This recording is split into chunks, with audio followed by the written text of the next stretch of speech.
似掌。你識飛啊，唔使踎喺呢度啦。飛啊！有本事飛俾我睇啦！有機會，不過到時你唔好自卑喎。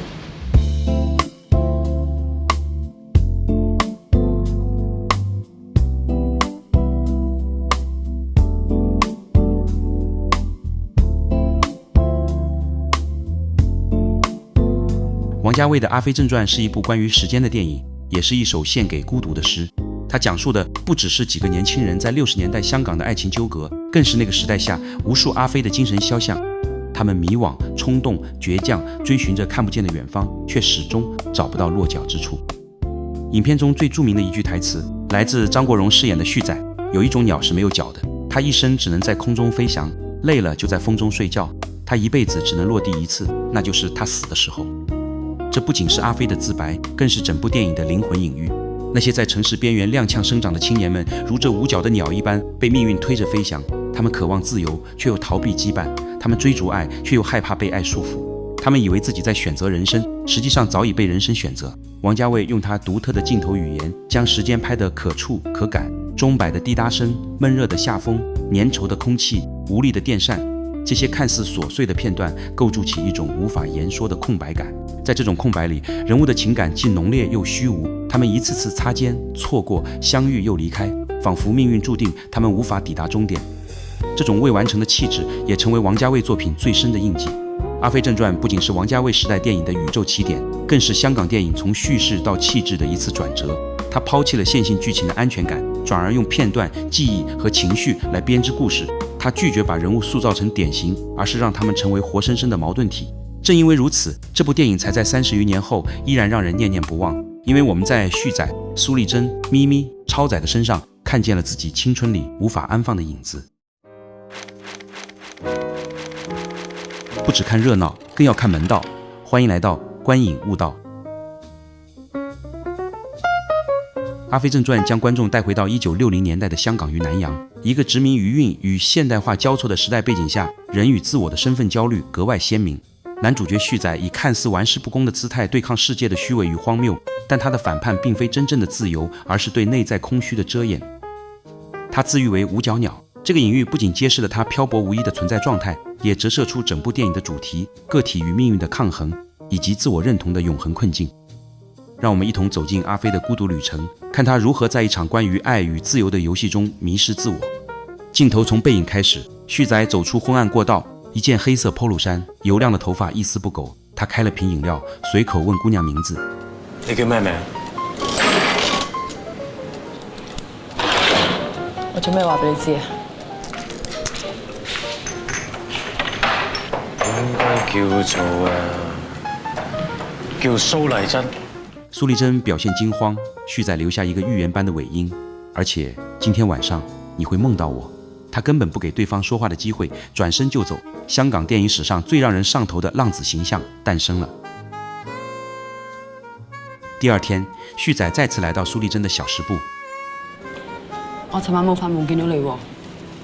嘅你都冇瞓，咁冇用，你一定會見到我。蘇麗珍這時的眼神害羞又緊張。4月16日下午，旭仔再次出現在蘇麗珍面前，眼神帶着玩味和侵略性。蘇麗珍有些惱怒，問旭仔到底要幹什麼。旭仔挑逗着面前的女孩，玩起了1分鐘的遊戲。今日幾號？16號咯。1960年4月16號下晝3點之前1分鐘，你同我喺埋一齊。因為你，我會記得嗰1分鐘。由而家開始，我哋就係1分鐘嘅朋友。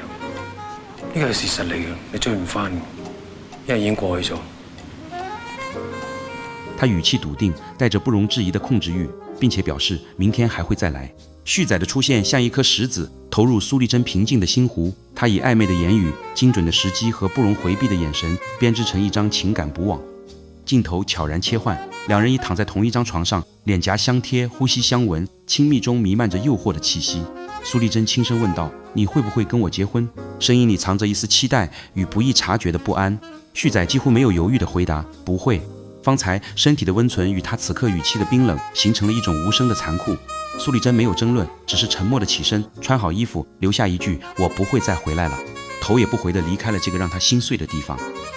随后旭仔接到电话，得知养母酩酊大醉，他赶到那豪华却凌乱的别墅，将她扶到床上安顿，然后他冷冷地问：嗰個男人係邊個？在舞厅的换衣间，旭仔找到了那个舞男，他二话不说上前将他痛揍一顿，并抢回了养母被对方骗走的一对耳环。整个过程被舞女咪咪看在眼里。收拾完舞男，旭仔走到化妆台前，从容地整理头发，却无意中将耳环落在了台面上。咪咪见状，悄悄想将耳环据为己有，不料旭仔折返寻找，径直翻看他的包，找出耳环后转身就要离开。走到门口时，他忽然回头问他：喜欢这对耳环吗？送你了。咪咪到手之后，发现只有半副耳环，追出去问：另外一只呢？旭仔只淡淡回应：我在下面等你。雨声中，旭仔开着一辆古董车停在路边，咪咪坐进车里，嘴上仍矜持：我可没说要去你家。旭仔并不纠缠，潇洒地转身上楼。咪咪犹豫片刻，还是跟了上去，表示就上楼坐一会儿。进了房间，旭仔一步步逼近，姿态强势，他一把抱住咪咪，挠她痒痒，逗得她笑个不停。当他试图强吻咪咪时，他却紧抿双唇抗拒。旭仔用手指按住他的鼻孔，咪咪忍不住张口呼吸的一瞬，他趁机吻了下去。最终，他在他的怀里不再挣扎，两人来到了床上，开始缠绵游戏。恰在此时，旭仔的兄弟歪仔灵巧地从窗户翻入，看见旭仔屋内有客人，便识趣地又顺着下水管快速离去。镜头聚焦正在擦身的咪咪，她准备回家，临走前向旭仔确认明天是否约会，并留下了电话。然而下一秒，她便嗔怪道：你根本不会打给我。面对旭仔的保证，她并不买账。一番拌嘴后，旭仔咬了咪咪一口，像是某种亲密的惩罚。当咪咪说不想回家时，旭仔欣然同意。咪咪立刻以牙还牙，反咬旭仔，两人笑闹着再度陷入缠绵。一夜之后，咪咪下樓回家，在樓梯口又遇見了歪仔。你做咩㗎？我做乜嘢？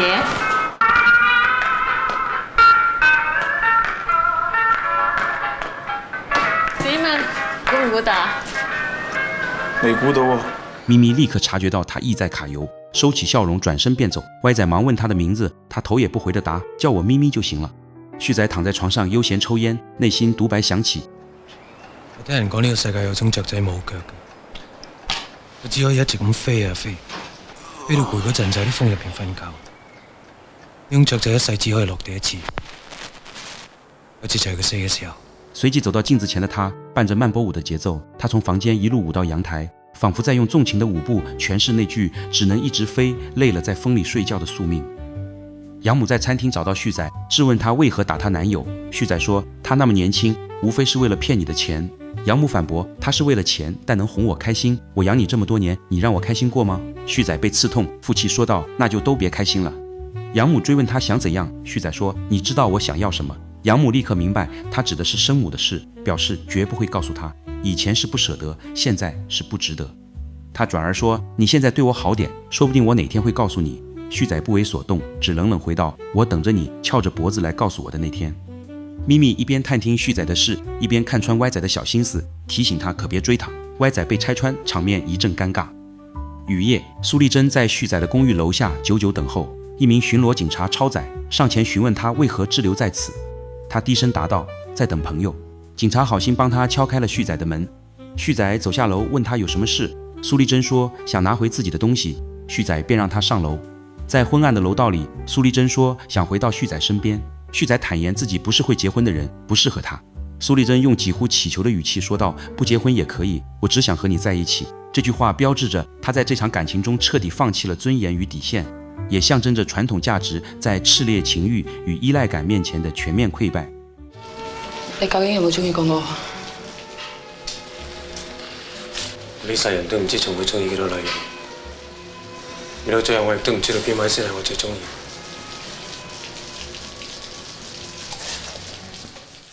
旭仔讓蘇麗珍在樓下稍等，上樓去取他的東西。蘇麗珍輕聲問：上面有人嗎？旭仔不語。進門後，咪咪正躺在床上，儼然一副女主人的姿態，腳上還穿着蘇麗珍的拖鞋。他問樓下的女人是誰，旭仔只回：問這麼多幹什麼？他要求咪咪脫下拖鞋，咪咪卻非常不滿，說這屋裡的東西都是他的。這時，蘇麗珍闖門進來，恰好撞見這一幕，看到旭仔身邊已有新歡，他立刻轉身離去。咪咪一气之下将拖鞋扔出窗外，也开始收拾行李，说要走。旭仔冷冷道：“你走了就别再回来。”咪咪想了想，又转身回到他身边，服软道：“我才不会像他那么笨。”超仔又在墙角遇见蜷缩的苏丽珍，安慰他说：“有些事总会过去。”他借了5块钱打车，后来又还给了他，笑说：“晚上去南华会卖票，你来看球，我请你。”不久，苏丽珍又来找超仔倾诉，哭着说：“再不说会疯。”超仔劝他看开些，做人别太比较。一路上，他讲起自己贫穷的过去，因母亲生病而放弃跑船的事。不知何时，他已喜欢上她，每次路过电话亭都会想起她。后来母亲去世，他终于离开香港，去了跑船。旭仔回到公寓，看见地上有污迹，便质问咪咪为什么不擦地。在他的逼视下，咪咪只好动手擦拭。他察觉他心情不好，以为他是为了钱发愁，便认真说：“我养你啊。”旭仔脸色一冷：“那我不成小白脸了？”咪咪却笑答：“最重要是大家开心嘛。”这句话没有打动他，反而惹恼了他。他没再接话，只推说想看电影，顺势将咪咪送出门。UP 认为旭仔一生看似洒脱不羁，实则始终活在某种被圈养的阴影里。养母告诉旭仔，有个老头要带他去美国。他问旭仔要不要一起去，如果不去，房子可以留给他，钱也会按月寄回来。旭仔却什么也不要，只希望他留下，除非他说出他生母的下落。两人争执不休，旭仔执意要亲耳听见真相。最终养母松了口，交出了生母从菲律宾寄来的信。旭仔握紧信纸，决心远赴菲律宾，解开自己的身世之谜。临走前，他把自己的古董车送给了歪仔，而咪咪疯了一样找到苏丽珍，砸着东西问旭仔有没有来过。苏丽珍回应：“旭仔对每个女人都一样。”咪咪这才明白自己也被甩了，情绪稍缓，他又忍不住與蘇麗珍鬥嘴。其實我唔應該嚟嘅，我唔應該俾機會你心涼。不過我始終都係覺得佢中意我多啲。而家喊嘅係你，又唔係我。我已經冇事好耐啦。咪咪又去找旭仔的養母，問他去哪裡能找到他。養母只是搖頭，說自己明天就要出國，連能不能再見到旭仔都不知道。他望着咪咪，仿佛看見年輕時的自己，同樣執着，同樣為愛所困。下着雨的夜裡，歪仔開着旭仔留下的古董車，默默跟在他身後。咪咪渾身不自在，覺得他不配，衝他喊：“我不會喜歡你的。”爭執中，歪仔狠狠甩了他2記耳光。咪咪蹲在路邊哭着說：“我真的好想去菲律賓找他。”歪仔怔了怔，轉身回到車裡。雨繼續下，咪咪也起身離去。過了沒多久，歪仔又一次找到咪咪，這次他將1沓錢放在他面前，那是他賣掉了旭仔留下的古董車換來的。他想用這最後的成全，送咪咪去追尋那個他放不下的人。萬一找不到他，就回來找我。說完這句，沒等回應，他便轉身離開。UP 看到這裡不禁感嘆，歪仔真像故事裡的沸羊羊，明知是徒勞，卻仍獻上自己的一切。1961年4月12日，旭仔終於找到了那棟屬於他生母的宅邸，但是生母不願見旭仔。他走入棕櫚林，知道背後有一雙眼睛正望着自己，他不給相認的機會，他也絕不回頭。自超仔的母親過世後，他便開始了跑船生活。這一次，船停靠在菲律賓，由於卸貨要2天時間，他在當地租下一間房暫住。才上樓不久，便有位陌生女子敲門來訪。與此同時，旭仔因未能見到生母，酩酊大醉倒在路邊。看他醉得不省人事，那女子順手掏空了他口袋裡的錢。隨後，超仔路過發現了他，將他扶回自己住處。之前敲門的女子又來了，顯然是被超仔的外表所吸引，但超仔對他並無興趣。此時旭仔醒來，帶着醉意問道：“我沒礙着你吧？剛才那姑娘不錯。”看來要是他自己，大概早已與美女搭上了。兩人聊了幾句，旭仔提議出去喝一杯，超仔卻婉拒了，並說想喝的話可以留下來，房裡也有酒。旭仔繼續斟酒，說天亮後就要去火車站，睡幾小時不如喝幾小時。他們一邊喝酒一邊閒聊，說起回到香港之後會不會變得陌生。旭仔說希望不會吧，又問道我是不是以前在哪裡見過你？超仔回答不記得了，我這人記性不好。旭仔也淡淡應了一句我也是。其實兩人心裡都留着些許模糊的影子，畢竟他們曾經喜歡過同一個女人。天一亮，超仔隨旭仔到了菲律賓火車站，兩人在餐廳簡單吃飯後，旭仔便離開，要去辦正事。原來旭仔此行是為了購買去美國的假護照，不料交易當場，他因拿不出錢，猛然抽刀刺向販子，隨後轉身瀟灑離去。還未離開犯罪現場，身後傳來販子的叫罵，旭仔一把推開超仔，瞬間與販子的同夥扭打在一起。情急之下，超仔拔槍射擊，為旭仔解圍。兩人趁亂衝上屋頂逃離，並跳上了一列正在行駛的火車。超仔驚魂未定，罵道：“要護照不會花錢買嗎？差點害死我們。”旭仔卻詭辯道：“你以为只有刚才会死人，火车分分钟脱轨也能要了你的命？见超载人愤愤不平，旭仔忽然问：你有没有聽說過一種鳥？冇腳嗰種啊！你啲咁嘅大話呃女啊得？你似象？邊忽似象啊？你係我喺唐人街啊嗰啲垃圾站執翻嚟嗰啲走鬼咋？似象？你識飛啊？唔使踎喺呢度啦！飛啊！有本事飛俾我睇啦！有機會，不過到時你唔好自卑喎。超载轉身離開，去找列車工作人員詢問抵達下一站所需的時間。火車上還潛伏着假證販子的同夥，一名槍手突然現身，朝旭仔開了一槍。旭仔腹部中彈，癱倒在座位上。記憶如潮水般湧來，養母從醫院將他領走，每月領取50美金，直至他年滿18歲。中槍後的旭仔並未劇烈掙扎，只有逐漸渙散的眼神與愈發微弱的氣息，暗示着生命正悄然流逝。畫面再度切回菲律賓的棕櫚林，旭仔又一次想起那個關於五角鳥的傳說。超仔問他是否記得去年4月16日下午3點發生了什麼，旭仔輕聲答道：該記得的，我永遠都會記得。旭仔猜到了蘇麗珍與超仔相識，他請超仔將來有機會的話就回去告訴蘇麗珍，說他已經忘了，這樣對大家都好。最終，旭仔在這列異國的火車上靜靜地停止了呼吸。窗外是莽莽蒼蒼的椰林，仿佛命運畫下了一個完整的圓。世界的兩端，兩個被同一個男人深刻影響的女人，正以不同的姿態面對他的缺席。在菲律賓悶熱潮濕的街頭，咪咪風塵僕僕地找到了旭仔曾棲身過的那間旅館，仿佛完成了一場穿越千里的追尋儀式。而在香港的夜色中，蘇麗珍仍在狹小的窗口賣票，把洶湧的情感藏進瑣碎日常。這兩個女人，一追尋，一沉默，一熾熱，一隱忍。他們像旭仔生命天平的兩端，或許都曾被他真心所愛，卻也最終都淪為他漂泊命途中的注腳，在回憶的餘波裡各自漂流。最後，王家衛把鏡頭拉回香港那間潮濕的閣樓，揭開了華語電影史上最意外的片尾彩蛋。一個男人正坐在床邊，他打着領帶，西裝褲的線條筆挺，抽着煙，修着指甲。他數着鈔票，穿戴整齊，從容地拿起梳子，對着牆上的一面小鏡子，一絲不苟地梳理他那頭油亮順滑的頭髮，每一個動作都極盡精準、從容，甚至帶着一種儀式感。整個過程沒有一句台詞，但那種極致的自信、優雅幾乎要溢出屏幕。準備就緒後，男人關閉電燈，瀟灑地消失在黑暗中。自此，影片結束。王家衛以詩意的鏡頭語言，勾勒出上世紀60年代香港的迷離氛圍，講述了叛逆青年旭仔在情慾迷惘與身份迷霧中漂泊流離的宿命旅程。這部電影不僅塑造了張國榮演藝生涯中最具代表性的角色，更通過其與生命中幾位女性愛恨交織的關係，以及那段尋找生母未果的異國追尋，深刻探討了存在主義式的生命困境。當所有的熱烈與不羈，最終都指向虛無的深淵，我們該如何面對自我認同的危機與時間流逝的殘酷？電影裡的五角鳥不是講旭仔一個人的命運，而是現代人的通病。我們誰都想落地，卻總像被命運吊在半空，不知道該往哪飛，也不敢停。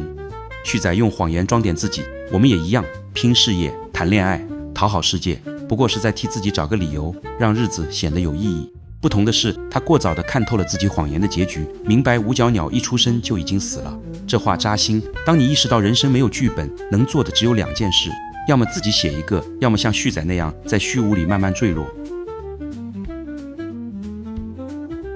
旭仔生命中的兩個女人，蘇麗珍與咪咪，絕非簡單的情愛糾葛，她們共同構成了旭仔乃至每個男性內心中心靈女性形象安妮瑪的一體兩面。蘇麗珍是聖潔的白衣天使，代表着可望不可及的理想、純真與秩序。她是她永遠記得卻無法擁有的過去。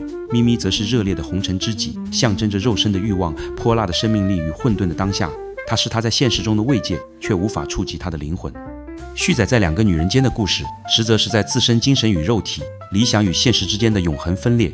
他誰也不愛，他只愛自己內心投射出的無法整合的完美女性幻影。旭仔的尋母之旅不只是想知道生母是誰，而是想弄清自己到底是誰。養母作為法律的代理人，代表了一個殘缺虛假的符號秩序。他告知的謊言讓旭仔賴以建立自我的整個符號系統，出身、血緣、身份徹底崩塌。他的生母因此成了他幻想中位於真實界的完美客體，一个绝对真实能赋予它完整存在意义的终极答案。然而，真实界在定义上就是不可抵达的，它的追寻注定失败。这种失败不是情节上的，而是结构性的。一旦他找到生母，他将立刻从完美的幻想客体跌落回一个有缺陷的符号界存在，再次让他失望。他的死亡是在触碰真实界边界时必然的代价，是主体对不可能之完整的最后一次悲壮冲刺。影片结尾，梁朝伟近3分钟的无言梳妆是王家卫的神来之笔，他完成了从旭仔到下一个阿飞的哲学递进。如果说旭仔是用颓废的表演来对抗虚无，那么梁朝伟的角色则展现了如何成为虚无本身。在通仄的阁楼里，他将梳头、更衣这些日常动作演练成一种极具仪式感的生存艺术。这个角色启示我们，当五角鸟的宿命无法摆脱，我们依然可以选择以何种姿态飞翔。真正的强大不是歇斯底里的反抗命运，而是在认清命运的无情后，依然能专注于眼前的仪式，并在这种专注中获得一种沉静的属于自己的尊严。本期《阿飞正传》解说完毕，欢迎关注、评论、转发，你的支持是我们持续努力的动力。